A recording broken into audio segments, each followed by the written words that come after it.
All right, we are live.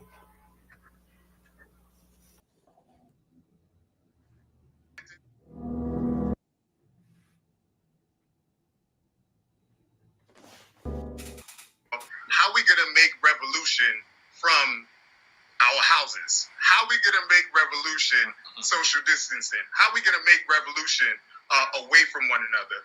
We have to be able to still get together, still talk, and utilizing the Zoom platform to have this Operation Power meeting is unprecedented.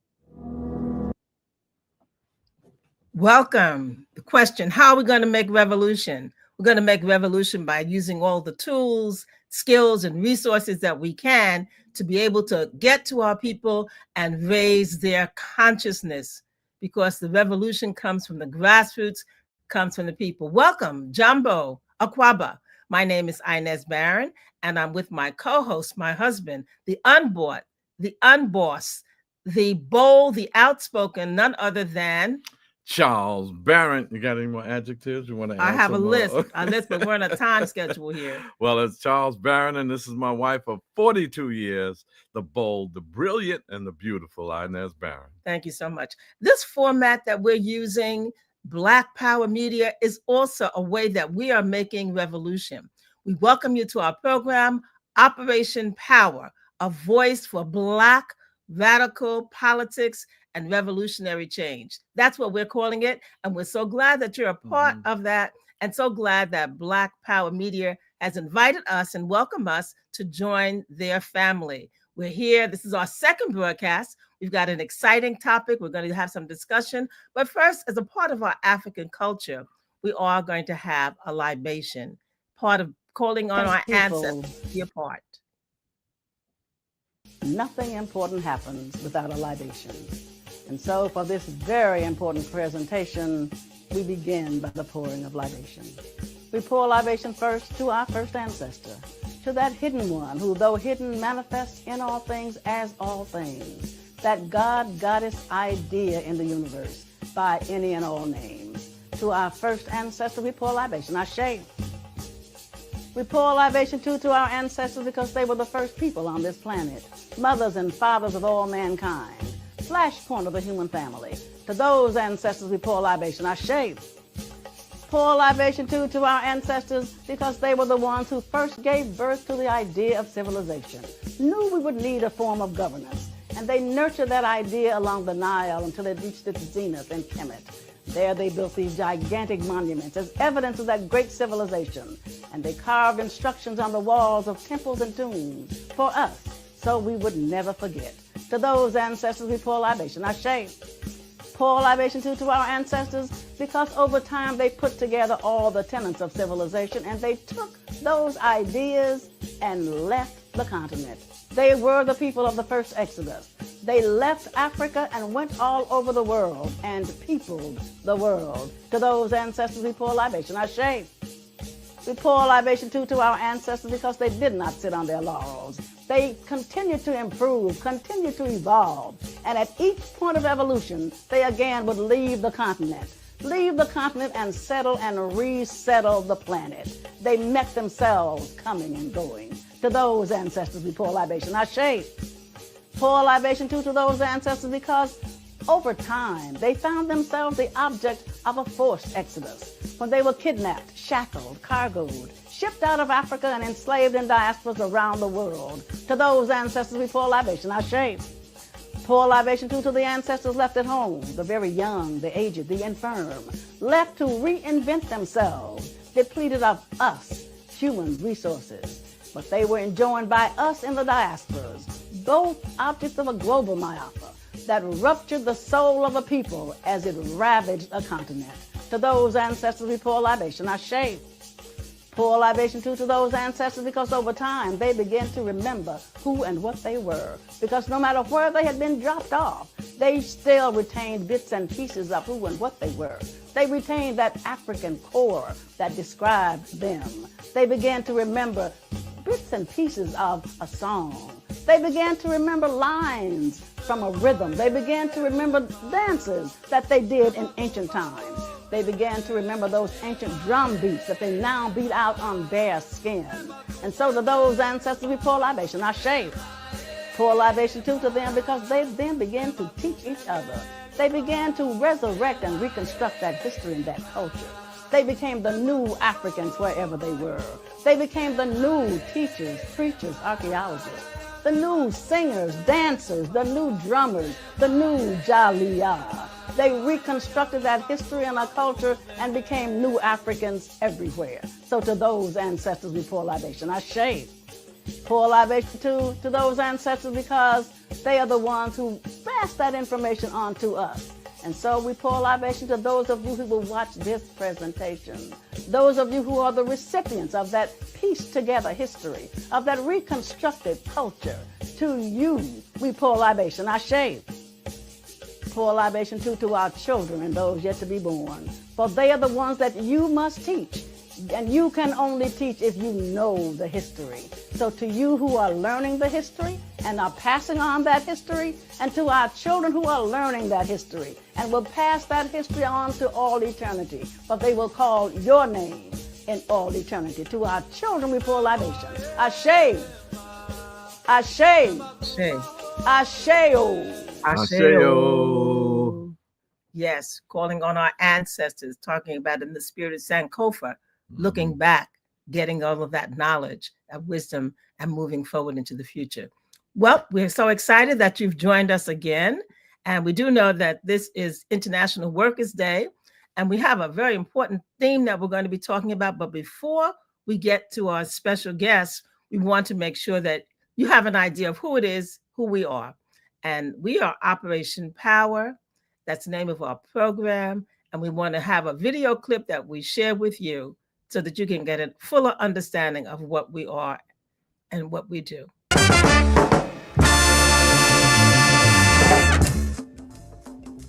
Operation Power stands for people organizing and working for empowerment and respect. Operation Power is a grassroots social justice organization founded by local community stakeholders, which includes activists, organizers, and leaders who understand that the system as it is currently structured is destroying us and our communities. The system, the capitalist system, one that promotes human greed over human need, one that promotes profit over people, needs to be dismantled. These local community organizers recognize capitalism needs to be destroyed and replaced with socialism. Operation Power was founded in 1997 with the understanding that uprooting capitalism needs to begin locally.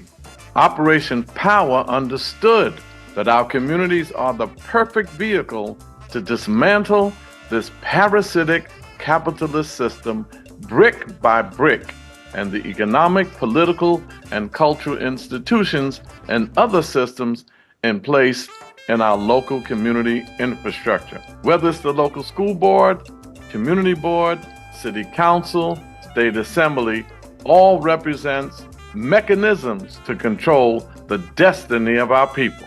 In 1997, Operation Power launched the campaign Charles Barron for City Council that would lead to over 20 years of radical changes in the East New York community. These changes included over 20,000 units of housing affordable to our community, 3 $88 million schools, over $110 million secured and allocated for community parks, millions secured for library upgrades, and another $42 million for the construction of a new library. Cultural programs such as the Juneteenth celebration, Kwanzaa programs, and reinterment of Sankofa Park, securing thousands of jobs for local residents. We've secured political seats that include city council seat, state assembly seat, state committee person, male and female district leader, chair of the local community board members, campaigning and getting a judge from the community elected, county committee seats, block association presidents, tenant presidents, and much more. And all this was done while being Black radicals. We are Black radicals, which means getting to the root causes of the problems challenging our community. We need to get to the root and not lose ourselves battling the symptoms of this vicious capitalist system, because we know that revolution is the solution. Operation Power believes in Black power for Black people. Black power is still needed and still relevant. Operation Power believes that Black radicalism is the only position we can afford to take, getting to the root of our problem for revolutionary change. Operation Power believes in community control for Black people as the only way to get to self-determination and liberation. Operation Power believes that we need to move to a more socialist system, a communal system that doesn't suffocate but liberates. With these beliefs, we take collective action for our self-determination and liberation by being a part of Operation Power. Welcome to Liberation Saturday. So there you have it. A snippet of what we in Operation do and some of our accomplishments. And you may have noticed that there were several books that were highlighted in that video. And that's because we have authors amongst us in Operation Power. Charles Barron is the author of the book Speaking Truth to Power, which is available online at Barnes & Noble. We have another member, Malika Jabali, and the title of her book is It's Not You, It's Capitalism, and Why It's Time to Break Up and Move On. And we have another member of the organization, Kevin Barron, and he has a trilogy. He has written 3 books, and they are about revolution. They are novels, and it's called Black Rising. So we invite you to go online to Barnes & Nobles and check out those books. Well, we're excited. Again, today is Labor Day, May Day, not Labor Day. It's Labor Day in Europe. It's May Day here. And there have been several events that have taken place, and Operation Power is proud to have been a sponsor and a participant in several of those events. What we focused on for May Day, first of all, we have a very special guest who's going to come on in a minute, Chairman Omali Yeshitela of the African People's Socialist Party. And I was talking to him earlier and say how fitting it is for him to be on today, because I'm going to do a little snippet on our participation in organizing and saying to the world, hands off Burkina Faso, hands off President Captain Ibrahim Traore in Burkina Faso, because revolution is on fire in Africa and all over the world now. And the African working class is leading that, which is the topic of our discussion today with the chairman. So I can't wait to get to that. But I want to show you a little clip. What we did on April 30th was African Resistance Day. All over the world, people were rising up in support of Ibrahim Traore, the leader of the Burkina Faso Sahel Revolution. And you know, you're talking Mali is in that now, Niger is in that now, Chad, Togo is in that Sahel Revolution, and they're replacing the neo-colonial sellout governments that France and America hooked up. And these brothers and sisters, through a grassroots populist revolution, are taking back their country, telling France and America, get the hell out of Africa. And on your way out, leave the gold behind, leave the cobalt behind, leave the coltan behind, leave the uranium behind, the copper, the diamonds, all of that behind, so that, as Marcus Garvey said, Africa for the Africans, those at home and those abroad. So me and Omali Clay of the December 12th movement, we went to 2 functions. One we organized at the consulate in French consulate in Manhattan on 47th Street. And we had a couple of hundred people, spirited rally, marched over to the U.S. mission across the street from the United Nations. It was a good turnout for that. We don't have the clips for that, but we do have a clip for our earlier participation. 10 a.m. that morning, Omali and I went to Times Square, where the Brothers and Sisters for Burkina Faso was organizing a demonstration. They had a couple of hundred people, and they had their representative from the embassy in Washington. He came, he introduced us, and he interpreted for us during our speech. And he will be on our program tomorrow on WBAI. But let's go to the clip, Cairo. Brothers and sisters, sir, we are African people. Some is African, born in America. Me and America. No matter where we are. Yeah, the same. The folks dropped us off in different places, but we all came from Africa. Yes, that's right. Yeah. So we say, hands off President Ibrahim Traore. I said, President Ibrahim Traore. Your revolution was our revolution.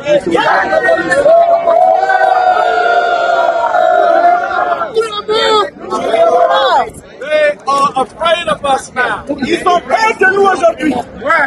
Donald Trump is a prophet.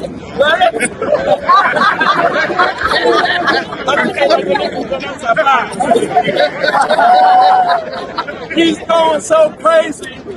He wants to take Canada, Greenland, the Panama Canal, the Gulf of Mexico, the Gulf of Mexico. He has lost his mind.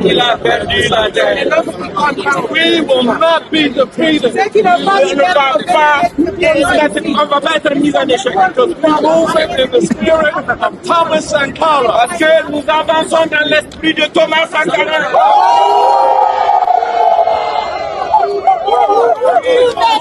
In the spirit of Asatipo, Kwame Nkrumah. Nous avançons dans l'esprit de Kwame Nkrumah. Patrice Lumumba, Sekou Touré, all of the African liberators of the 1960s were our heroes. Tous les libérateurs de l'Afrique des années 60. Along with Malcolm X, the Black Panther Party, the Black Panther. So, brothers and sisters, we are going to be with you because there's a revolution that's coming to Africa, coming to the world. Nous serons avec vous parce qu'il y a une révolution. Mais en Afrique qui va envahir le monde. And the American empire is declining.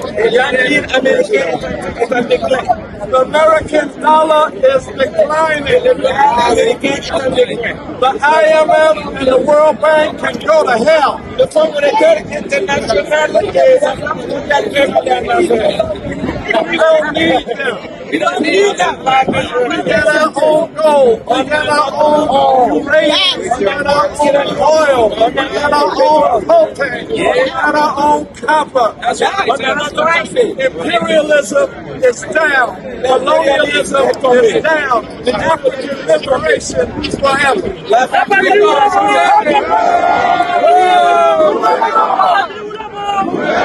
Black power! Black power! Black power! Black power! African power! Thank you so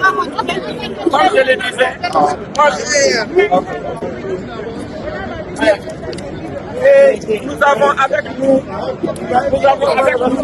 autre député de la communauté américaine. One people, one continent, un continent. We are black. Nous sommes noirs. We are black. Nous sommes noirs. And we will be free. 4 o'clock today, à 16h aujourd'hui, we are marching on the French mission to the United Nations. On va marcher sur la mission diplomatique de la France ici aux Nations Unies. Your president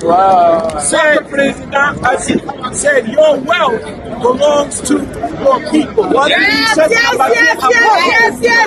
They've been stealing for centuries. Ça fait des siècles qu'ils nous manquent. They stole us. They stole our people. They stole our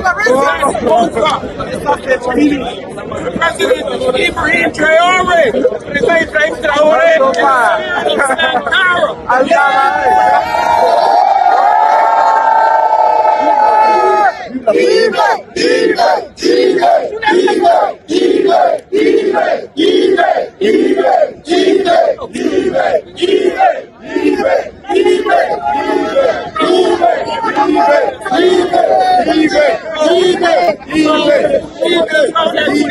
As many of you can join us at 4 o'clock at 47th Street and 2nd Avenue, where the French Mission is, and 47th and 2nd Avenue. And then we're going to march on the U.S. mission.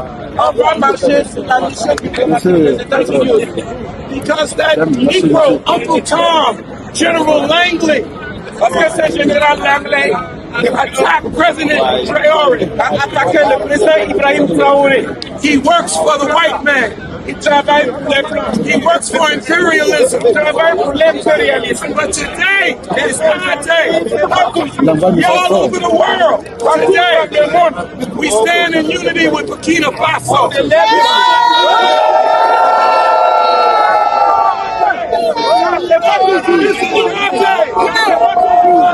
I want a t-shirt. And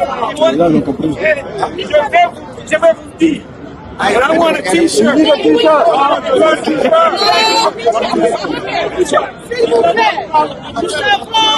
La liste est présente pour le networking, on va continuer à faire les mouvements. Nous allons organiser quelque chose à Warrington à la 125.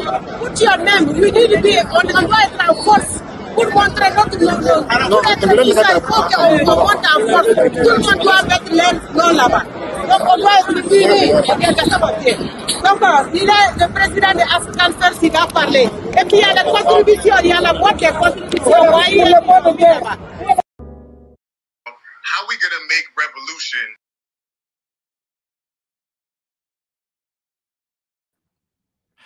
There it was. You see, it was a spirited rally, and it was several hundred there at Times Square. And then most of them came for our march at 4 o'clock, and we rocked that place. I mean, it was such a powerful spirit.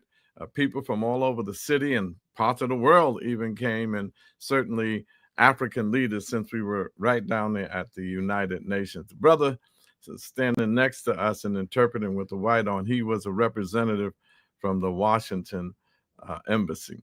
Well, we want to get into our program today, and as I said, we have a very special guest. Matter of fact, he's written several books, and I hope you would consider putting that on your book list too. The Vanguard is the name of his book. He can talk about it more when he comes on. But his name is Chairman Omali Yeshitela, and I'm going to let Inez read some of his background information. And then today's topic, of course, is going to be the African working class will lead the revolution. And then his group, the African People's Socialist Party, they were dealing with Burkina Faso when Thomas Sankara was in Burkina Faso, and his brother, they met with him and talked a little bit. So we couldn't have had a better guest than the one we have on now. Inez? Yes. Chairman Omali Yeshitela is the chairman of the African People's Socialist Party, and he began his political life in the 1960s, involved in the civil and social rights justice movements through SNCC. He registered Black voters and took the bold move to tear down a racist mural at St. Petersburg, Florida City Hall. He founded the Uhuru Movement for African Liberation. The organization has been at the forefront of modeling what it is to fight for reparations since the 1970s. The African People's Socialist Party is a successful model in initiating over 50 Black community organizations, economic institutions across the U.S. and Africa, budding community gardens, establishing recreation programs, building basketball courts, offering doula training, operating bakeries, restaurants, furniture stores, farm markets, providing disaster relief, and rehabilitating housing units in St. Louis, Missouri. As is often the case, Chairman Yeshitela, outspoken position against injustices in the U.S. government made him a target.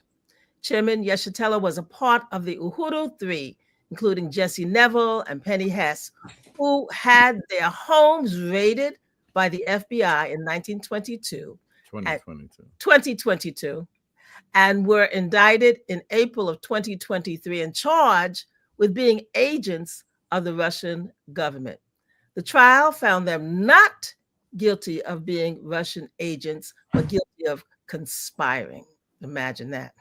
Chairman Yeshitela is the author of An Uneasy Equilibrium, One People, One Party, and he is also the author of Yeshitela Speaks, African Internationalism, Political Theory in Our Time. Chairman Omali Yeshitela. It's all yours, Chairman. Bring it any way you want to. Well, first of all, I want to express my appreciation to the two of you. I mean, you're such a beautiful, revolutionary couple. I mean, it's really magnificent to be with you. I've always felt like revolution makes you good looking in addition to everything. It does. Look at you. Look in the mirror, brother. But I really want to thank you. And I think it's important what we're seeing happening with the Alliance of the Sahel States. And we remember that what they are doing, one of the reasons it's so exciting to African people everywhere, all across the continent of Africa.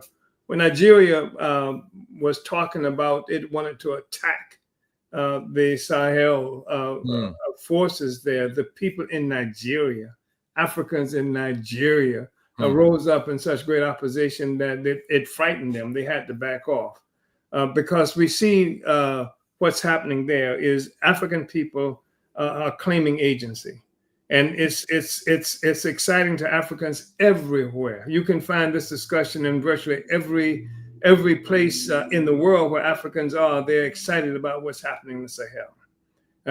They're excited because it's a part of a decolonization process that for the longest period of time, we've been locked into this situation with the murders of people like Lumumba and Sankara and even people in South Africa like Sobukwe, who was killed. We are convinced they murdered him. They locked him up and refused to let him out for long periods of time. And then shortly after that, he died. Biko in South Africa. You look at Nkrumah, how they overthrew him, etc. And so this is part of what is a whole tradition inside Africa. And then African people globally who were fighting for Africa. This has been our tradition. There's never been a time where we have not fought for Africa, despite the fact that there have been times when they succeeded in assassinating our leaders and destroying our organizations. We remember, Comrade Charles, I know that as a member of the Black Panther Party, people have forgotten the fact that the Black Panther Party was struggling against colonialism. That's right. That's what it was about. It was struggling also to govern. It was talking about having power, not finding a way to become secure within the colonial apparatus, but breaking out of it. It was organized among the most oppressed sectors in the African community.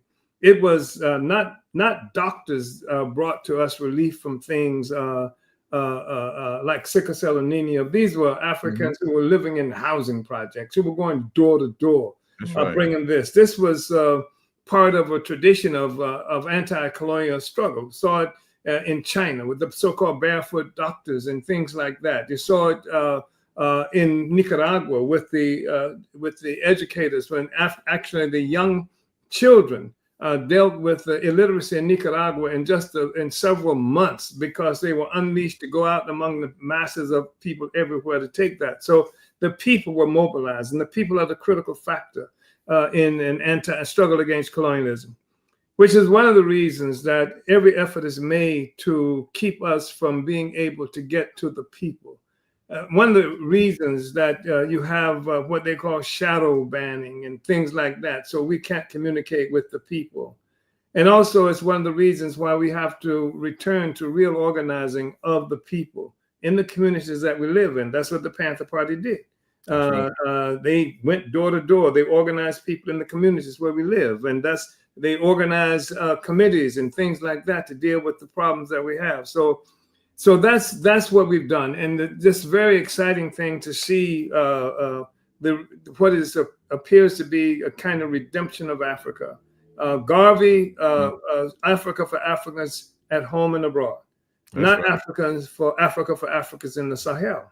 Africans for Africa at home and abroad. The whole piece. We want it all. Right. We want the total, absolute, unconditional liberation and unification of Africa and African people everywhere. So that's what we stand for. And that's what Garvey stood for. And that's what Nkrumah was trying to implement when they attacked him. That's what Sobukwe was trying to do. That's what Lumumba was trying to do. It's a part of our tradition. Sankara was about that too. It's not just this irrational group of people who are in the Sahel. It's been part of what Africa had and Africans have fought for since the first attack that was made on Africa itself. And that goes back 600 years ago. One of the things we keep hearing is that the French and other representatives of the colonial ruling class globally can talk about how they won't allow democratic elections to happen in the Sahel, and that makes them some kind of forces who had to be opposed. This is part of even the logic around Langley's statement about how how Comrade Ibrahim is using the people's resources, the people's gold against the people. And reality, of course, is that the crime is colonialism. That's right. And the colonizer makes the law. And so it is true that in order for colonized people to be free, we have to break the law. The colonizer makes the law, but colonialism is illegitimate. And we have to say colonialism is illegitimate. It is a totally illegitimate. It is a foreign imposed domination of a people and for the extraction of value, life, and all of the resources of the people. And so this is what it is that we are looking at it. And I'm offended every time I hear, even from people who are trying to make statements that are friendly, that are helpful for us, and they try to explain why, it was necessary. It's more important than democracy was feeding the people and all of this. That's not the basis of the contradiction we have. We're not opposed to democracy. And then what we are doing is we say the highest expression of democracy is what? Self-determination. That's right. How are you going to talk about democracy when some white man or white group or white military force from France, when you got France dominating Black people in something like 50 or more so-called states, and then you want to say when people break out of that, they are being undemocratic. This is the most extraordinary kind of logic you can imagine, but we've become accustomed to that kind of logic. That's why we have to say free Mumia because he's innocent. The fact of the matter is that when you recognize colonial domination, Mao Zedong said a long time ago, any act of resistance by the colonized, by the oppressed, any act of resistance, whenever it happens, is self-defense. So it's self-defense. It didn't have to be a cop. Didn't have to have the gun at him. But you're a colonized people, and struggling against colonialism means that you have to struggle against the structures and even the logic of colonialism itself that's imposed on us by an external force. And this is a presumption of them bringing civilization to us. This is a presumption that you had coming from, especially from England, with this whole concept of the white man's burden, where the great colonial poet talked about. It's like, it's not that we want to do it. It's not like we have to go, we want to oppress the Black people and all these other people, but it's a burden that we have to accept. It's the white man's burden We have all of this excess civilization. We have all this excess Christianity. It's a burden that's been imposed on us to go ahead and bring civilization to everybody else. In fact, you go back to 1919 with the so-called League of Nations, where it was supposed to be based on self-determination. But what did they talk about when they said self-determination? In order for anybody to have self-determination, you had to bring with you proof that you're civilized. So this is true. This was the League of Nations that was a precursor to the United Nations. The League of Nations, which was something that was put together. Actually, it was initiated by the United States, by Woodrow Wilson, but the U.S. Congress would not ratify it. And so that was blown for a while. So the League of Nations, which was supposed to bring peace. And why was it going to bring peace to the world? Because they created a situation where all these wars to divide the world and redivide the world, they're like mafioso, that they don't like the deal they got the last time, so they got to go to war. So they created this parliament, a democratic process where the white people can dominate the world in this thing they call the League of Nations. And so you have all of these countries come together and they make decisions, but it was rigged just like the United Nations. And the United Nations became necessary because the League of Nations didn't work. So you had the peace that was supposed to come with the League of Nations. That was in 1919. But in the 30s, you had World War happening all over again. So you've got to bring this in with the treaty that ended, with the victory that the Russians made, by the way, over the Nazis. It was Russia who lost 27 million people in that war. It was the Russians who did that. The United States entered that war late. And they entered it late because their assumption was that the Russians and the Germans would kill each other off, etc., and that would leave America as the big dog. And so when you have this situation with the United Nations coming into existence for the same reason, it's rigged. So you got the General Assembly, but all the people in the General Assembly, but then you got a handful of people in the Security Council. Security Council can veto anything that the majority of the people want. So it's a rigged thing, and it's also something that's designed to be able to the colonizers can have this nonviolent debate among themselves, so they won't have to fight to redivide the world anymore. So they won't have to fight. But what's happening now that's so important is that the agency of African people is expressing itself in a very serious way.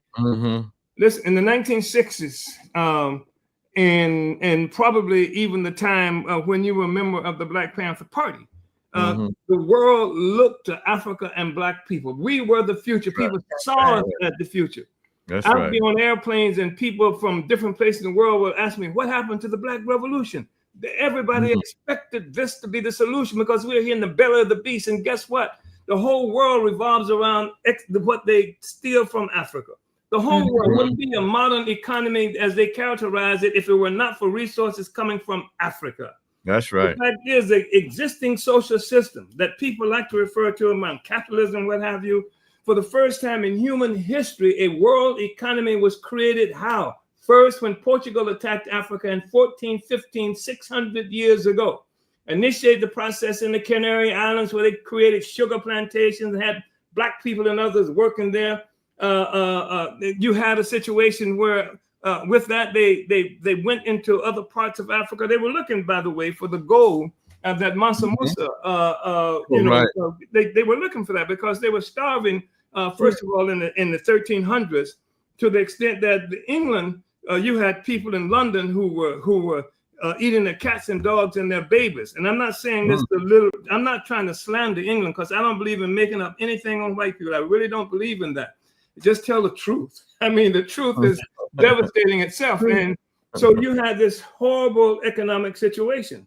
And then this stuff about they trying to find out if the world, was round and can you get to this place from going that place, etc. But they were looking for that gold.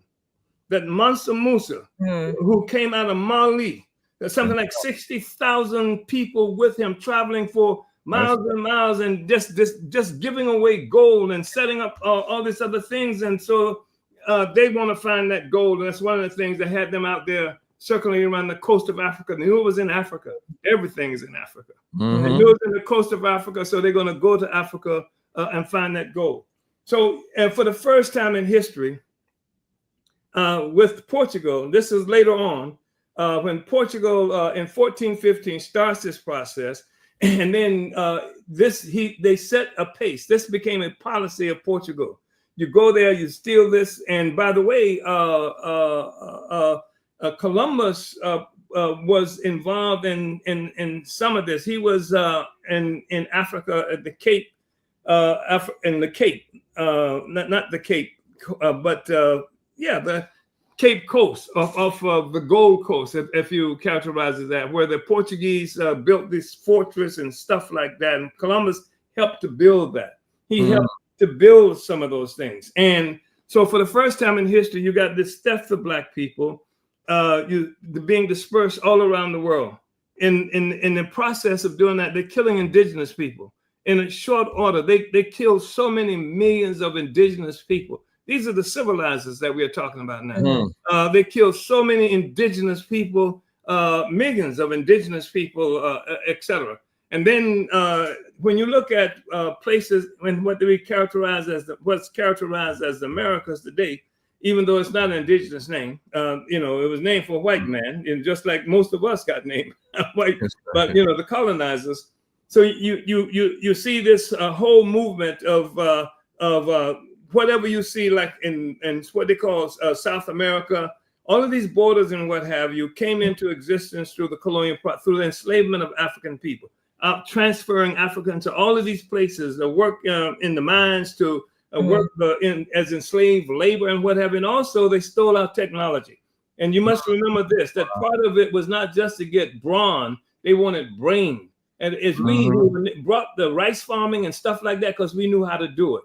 And as quiet as it's kept, how many people were upset with Fauci and the vaccinations and things like that. But when smallpox hit this country in the 1800s, etc., it was an African who was enslaved who said, hey, this is how we do this in Africa. And he actually took the pustulates and scratched and showed the scratching on your arm. And this was a form of vaccination that, and it is the thing that solved the problem. Of course, the African didn't get the credit for it. I mean, you heard initially white people got the credit for it, but people have investigated and come to understand and expose the fact that that's what happened. But anyway, the point that I would make is that France, tiny France, civilized France, chauvinistic France that brags about how great it is and what have you, that brags about its sidewalk cafes in Paris and things like that. What they don't brag about is that the resources that built France comes from Africa. They used to refer to Haiti as the pearl of the Antilles. Africa and Haiti, the labor of Africans in Haiti built the Eiffel Tower. This is something even the New York Times wrote about, and you can Google that. It was our labor that did that. And so they're extracting tremendous amounts of labor from us. The thing that made the attack on Africa so significant also is that while colonialism was known before they did what they were doing to us, that colonialism is usually seen as some people characterize as franchise colonialism, where the Europeans would go someplace like they did in Vietnam and just start stealing and sending resources back to France. They came to this territory that you and I are on right now. The initial objective was to steal resources and send it back to England. And they did this in various other parts of the world.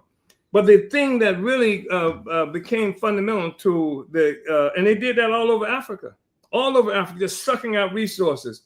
And look at, you talk about Niger and France. Something like 60% of the electrical power in France is coming from Niger, from the uranium from Niger. But Niger is dark. I mean, I know you can see the big cities and all that, but Niger is dark. If you can Google it at night and see what you see in Niger and all these other places. So it's a parasitic kind of relationship that came into existence. And it's a whole system. It's not just a policy. It's not just a policy. It might have been a policy when it started with Ukraine. I mean, with Portugal. But it's now a system. And this is when Karl Marx talked about how capitalism was born.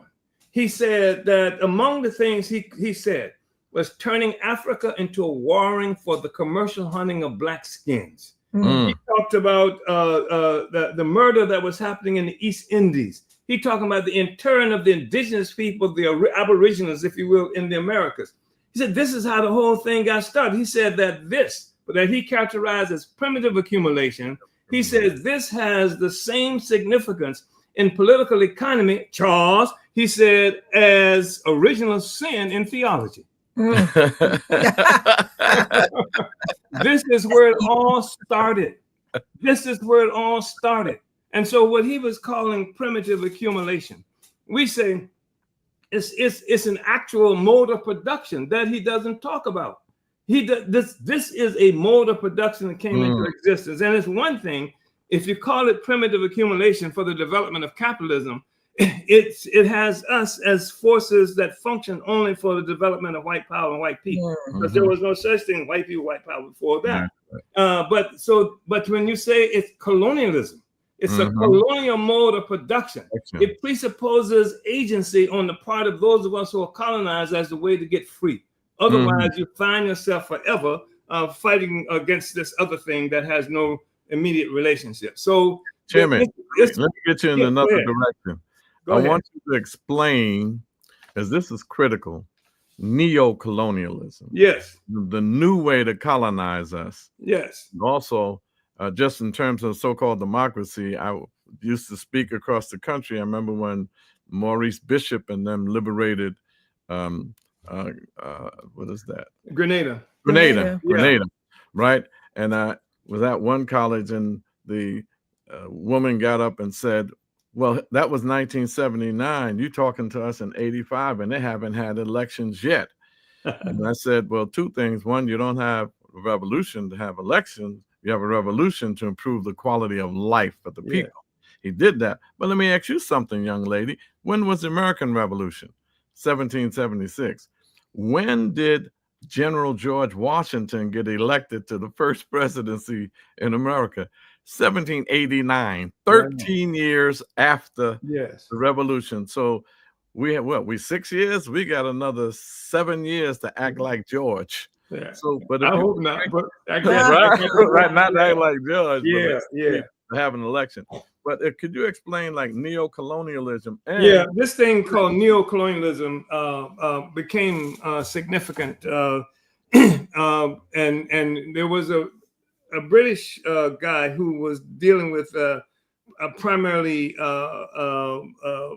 economics, and he was sent by England to. He ended up being sent by England to this territory that's now known as Nigeria. So it wasn't one territory. It was, they wanted to turn into an administrative whole, 3 different parts of this area that's called Nigeria. What was his name? They made him a lord. His wife, who was first his mistress, named Nigeria. Isn't that something? Wow. Nigger area. But it's called indirect rule. And indirect rule becomes necessary when the people identify this foreign force that's trying to dominate them and control them. And so as opposed to having the foreign force always engaged in a fight, they come up with this indirect rule. And they would pick your chief. They would even help you at the end of the day write your constitution. They did this. They had round tables and where we can get together and write the Constitution. They had, and they helped you get the flag. And we used to refer to this flag independence. They say that's even today, flag independence. And they would have great ceremonies. At the stroke of midnight, everybody's there and on the docks, and we watch the ships leaving, but the white man is gone, except he controls all the economics there. He still owns all the mines. He still not only owns the mines, but he's controlling the government. You look at places like Nigeria not Nigeria, let's take Algeria. Algeria is an example. For example, when the Algerians won independence from France, you had something like 90% of the people were illiterate. When Congo achieved independence, with Lumumba, there were less than 20 university-educated Africans from Congo in the world. So part of what they do is limit your education so you can't run your own government. And so you have to have the white man there in order to make it function, which is one of the reasons they're closing all these schools in Black communities throughout this country. You can't run your own, you don't have the skills. In Algeria, of course, the thing that was helpful is the Cuban Revolution that happened. Revolution that happened in Eastern Europe and what have you. And there were some solidarity forces who existed in France who kept, to make that happen. So this is neo-colonialism. It's called neo-colonialism, presupposing to be new, but it's still the same colonial domination of the people, and it becomes necessary when the people begin to identify the white man as the enemy, and that you have to kill the whitey, kill the white man, get the white man out of here, etc. So that's one aspect of it. And the other aspect, of course, is it's called indirect rule, and they control, the economy. They own the economy. Right. Even in right now, I think in Burkina Faso, they've taken over the gold mines and they've taken over all this other stuff because the white man owns it all. That's right. Yeah. So that's neo-colonialism, and that's been a problem. Could you also talk a little bit about BRICS, the BRICS group? Because everybody's saying it's interesting that Russia and China is trying to recolonize, not giving African people enough. Like we're stupid. We didn't learn nothing from the 60s. Like some of the leaders, learned that that's going to be difficult to happen again.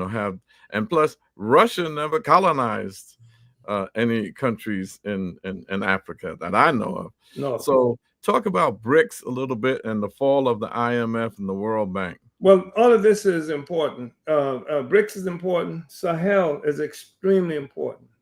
It excites the imagination of Black people all around the world. It helps us to believe it's possible. We can take this thing. And now Africans see. I remember when Africans used to be proud to be African. You understand? You're going to hear a lot of that now. Everybody's proud to be an African when you see this kind of thing happens. Nobody wants to identify with the failure, but now this is, and my man Traore has mastered swag. You understand? Swag, and he works on it. He works it. You understand? So that's so exciting what we see happening there, and that's good. There are limitations there. I'm gonna have to say this too, but because we've, like even you mentioned the situation in Grenada, and we can talk about Thomas Sankara. There are limitations. I mean, and that relates to the extent to which the masses of people have been integrated into the revolutionary project. Because when they went into Grenada, the U.S. Marines went to Grenada. The only fight they got in Grenada was from the 50-year-old Cubans who were working to build an airstrip there. You know what I'm saying? Nobody fought them.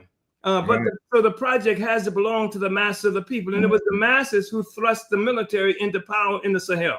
You got to remember that. That's right. It was the people who were telling France to get out, et cetera, et cetera. And it created the conditions for the military to move in. So it still that's our problem that we have to deal with. So we have to work that. The working class has to have its own instrument for power. It has to have its own party. It has to have its own ability. And the military, while we're happy about what's happened up to now, the fact is we cannot rely on the military to be the power. And this is not an attack on the Sahel states. It's saying that we have to move toward creating parties on the ground. And when those people there to create and work to create parties, that's what happened even with Chavez. When Chavez, he was military, he took power, and how long and they overthrew his ass. And if it were not for Fidel, is the one got on the phone and talked to those cowardly generals and and brought them in line, and that's how Hugo Chavez went back into power. That's right. But he did move beyond that and created the Socialist Party. And so this is a part of the development that has to occur, because the military people who came to power, they were not revolutionaries. They was the military. And what you see, that's true just virtually everywhere. What we have is in situations of colonial domination, that's where oppression is really high. The masses do not, generally speaking, have the social space in order to organize their own parties, their own power, etc., pull together their groups, etc. That happened in Iran. In Iran, the Shah of Iran put in power by the United States government. He was so draconian in terms of the oppression of the people. The only place there was freedom was in the damn mosque. And so Khomeini was able to organize through the mosque using tapes that was being taught. And that was the place to organize. And the same thing true with some of these military coups where he sometimes progressive, like Jerry Rawlins at one time in Ghana kicked off a coup that he gave it back to them. He said, I just want y'all to improve it. And he gave it back to them, you understand? And the point that I'm making, however, is that the masses, this has to happen. This is where the revolution is going to really, have what it needs. And this is where the revolution is going to express the will of the people. You have to have this capacity. The people have to be engaged in this process. And that's when you can actually identify revolution, is when the masses of the people come into actual political life. And that was what was happening. And the military swooped in and took power. Because the masses didn't have their own revolutionary organization, but the military was there. Right. And hopefully you in good stead if the military is progressive. Right. Yeah. Chairman, we gotta have you back. We got 5 minutes left. We gotta have you back. I'm serious, a part 2, because there's so much more. But in the last 3-4 minutes we have, you want to talk a little bit about the African People's Socialist Party, the radical school that you started and we're a part of, and just in this last 2 or 3 minutes, and how people can get involved. Well, as you know, Comrade Charles, our party was founded in 1972. I come out of the Student Nonviolent Coordinating Committee, which was the organization that initiated the Black Power slogan, Demand.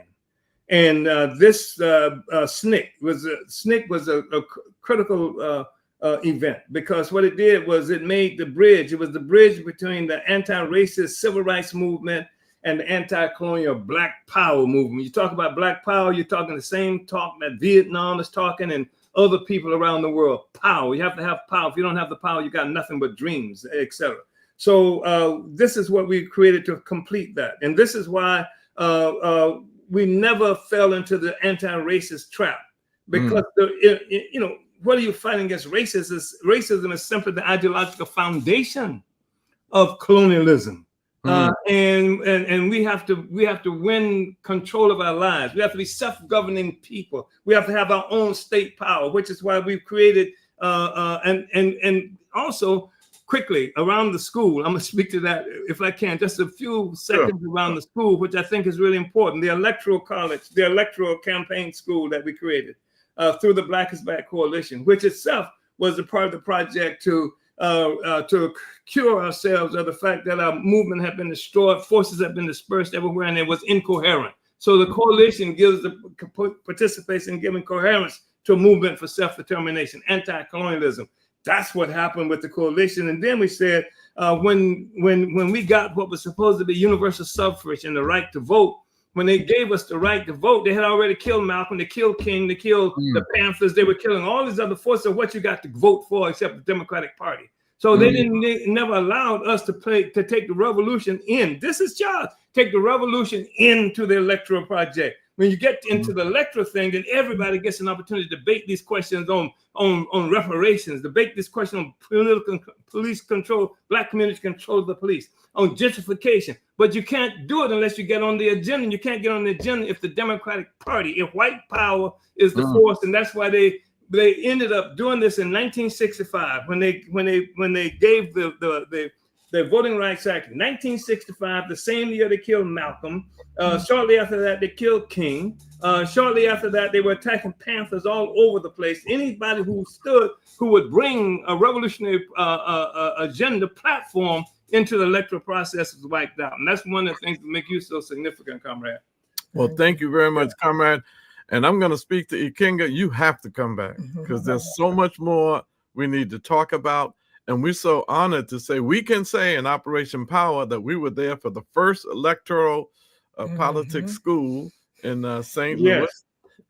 And we're going to be with you every time it's called, because it's critical. And some of the things you talked about, we actually did. In New York, you know, in terms of reparations, freeing political prisoners, and and all that stuff. But Chairman, we've run out of time. You were there also when they tried to put me in prison for 15 years. That's right. We were right there, and we will always be with you. Yeah. Because you are providing, and I say, you are the leading revolutionary theorist in the 21st century, African revolutionary theorist with African internationalism in the 21st century. And you saying that theory and practice go hand in hand. Hand in hand. And you have to have theory to guide your practice, and you have to have practice to sharpen your theory. I got that from you, Chairman. You got it from your practice, because that's what the thing that leads to real theory, practice. Then you test it with your practice, and that's the thing that confirms who the hell you are and what you're doing. Right. And then yeah. So, Chairman, how can people get in touch with you? What kind of contact information you want to share? Anyone who might be interested in the programs that the African People's Socialist Party is conducting? Yeah, I would appreciate it if people went to APSP, that's for African People's Socialist Party, Uhuru, UHURU.org, APSP, Uhuru.org. And you can also go to Hands Off Uhuru, handsoffuhuru.org. And this responds to the attack that the government made on us, the colonial government. Well, we want to thank everybody for joining in with us. And as we say hands off Uhuru, we say hands off Burkina Faso. Hands off Africa. Hands off Uhuru. Hands off Africa. Hands off Africa. That's right. And so this has been another program for Operation Power. And as we say every week, the truth shall set you free. Indeed. And power is the great equalizer. Peace. Uhuru. Uhuru. Uhuru. Yes. Thank you so much. Thank you.